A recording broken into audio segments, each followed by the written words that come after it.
It's 2026, and for the last 3 days, something strange has been happening around Taiwan. Chinese warships aren't moving the way they usually do. They're not conducting exercises, they're not rotating patrols, they're stopping, parking themselves in place. One by one, destroyers, frigates, submarines, and missile boats quietly take up positions along the island's shipping lanes. At the same time, Chinese cargo inspections quietly begin in the Taiwan Strait. No announcement, no warning, just slow, methodical control. By the time global shipping companies realize what's happening, the routes are already choked. Tankers turn back, container ships stop dead in the water. And suddenly, without a single missile being fired, Taiwan is cut off. Beijing goes on state television with a calm, carefully chosen message. This is not a war, they say. This is a law enforcement operation, a temporary quarantine to prevent foreign interference. The word blockade is never used, but everyone watching knows exactly what this is. Because blockades don't need explosions to kill, they just need time. The United States responds within hours. The Pentagon confirms that a carrier strike group has been ordered to move from the Philippine Sea toward the eastern side of Taiwan. Japanese bases go on high alert. U.S. submarines that were already in the region quietly receive classified orders. Surveillance aircraft begin constant loops over the strait. And for the first time in years, the U.S. military uses a phrase it hasn't publicly spoken since the Cold War: freedom of navigation will be enforced. This isn't a drill. This isn't hypothetical. Every unit involved is real. Every ship is already deployed. Every decision unfolding is built on war plans that have been refined for decades. Taiwan activates its full civil defense system. Fighter jets scramble from hardened shelters. Missile launchers roll out of mountains. Hospitals cancel routine surgeries. Fuel is rationed. Supermarkets are stripped in hours. People aren't screaming in the streets, but the fear is everywhere. Because everyone understands one thing: once a blockade starts, history says it almost never ends peacefully. The global impact hits immediately. Oil prices spike within minutes of the announcement. Stock markets in Asia plunge before the opening bell even rings. Insurance companies suspend coverage for any vessel entering the Taiwan Strait. Microchip supply chains freeze overnight. Within 48 hours, car factories in Europe and North America begin shutting down. Consumer electronics shipments vanish in transit. What most people don't realize is that Taiwan doesn't just make chips. It sits at the heart of modern civilization's digital nervous system. And now that system is being slowly strangled. China tightens the net. Ships that attempt to break the quarantine are intercepted and forced to turn back. Drones shadow U.S. vessels. Cyber attacks ripple through Taiwanese infrastructure, knocking out sections of the power grid for hours at a time. Beijing still insists this is not war, but the military posture tells a very different story.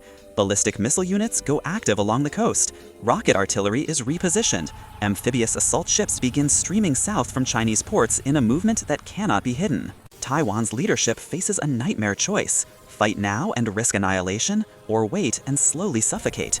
Their fuel reserves can last weeks, their food supply a little longer, but the economy collapses almost immediately. International aid cannot reach them. Even if nations want to help, the ships physically cannot pass through the blockade without triggering an armed confrontation. Washington debates its final line. If U.S. warships physically escort supply vessels into Taiwan, the blockade collapses instantly. But that act also guarantees open war with China. If the U.S. hesitates, China wins without firing a single shot. And everyone watching understands the larger implication. If Taiwan falls by blockade, the entire global security order changes overnight. Every alliance promise becomes meaningless. Every defense treaty becomes a suggestion, not a guarantee. The spark comes sooner than anyone expects. A Panamanian-flagged container ship attempts to run the blockade under escort by a U.S. destroyer. Chinese naval vessels move to intercept. Warnings are issued. The ship refuses to turn back. Drones buzz low overhead.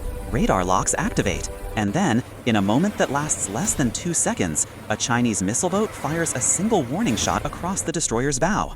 The U.S. captain interprets it as hostile fire. Defensive systems respond automatically. The Chinese vessel vanishes in a flash of light and fire. The world changes in that instant. Within minutes, Chinese anti-ship missiles streak toward U.S. positions. American interceptors shoot most of them down. One gets through. A U.S. ship is damaged. American sailors bleed into the Pacific.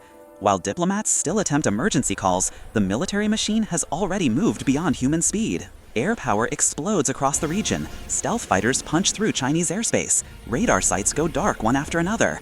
Chinese missile batteries light up the coast. Satellites are blinded. The sky fills with electronic warfare. What began as a quiet blockade transforms into the largest naval air battle in human history within 48 hours. Inside Taiwan, the power grid collapses completely. Water pumps fail. Communication becomes patchy. Civilians shelter in underground transit systems as long-range missiles scream overhead. The sea itself becomes a graveyard of burning wreckage. Yet the blockade still technically holds. China hasn't invaded yet. They're bleeding the island dry while forcing the United States into a slow, grinding escalation. Russia issues a carefully worded statement of support for China. Iran raises its naval alert level in the Gulf. North Korea fires a missile into the sea as a warning. The war no longer belongs to Taiwan. It belongs to the world.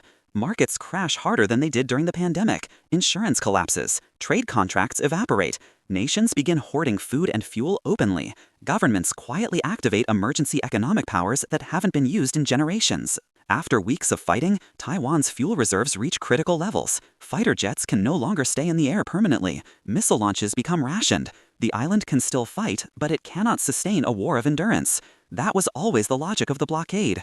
China didn't need to conquer Taiwan. It only needed to make resistance too expensive to continue. The final decision comes in the form of a forced negotiation. Beijing offers to lift the blockade in exchange for temporary administrative supervision. No surrender is announced, no flag is lowered, but everyone understands what it means. Taiwan remains physically intact, but politically broken. The US faces the greatest strategic defeat in its modern history without ever losing a formal war. And the true shock comes afterward. Nations that once trusted security guarantees begin quietly rewriting their defense policies. Nuclear programs restart in secret. Regional arms races ignite, because one lesson has been burned into the global system forever. In the modern world, you don't need to invade to win. You just need to surround, wait, and let the world tear itself apart trying to intervene. And the most dangerous part is this. Every ship, every base, every weapon system you just heard about already exists. The fuel, the missiles, the submarines, the cyber units, the doctrine. None of this requires new technology. The only thing required is a single irreversible decision.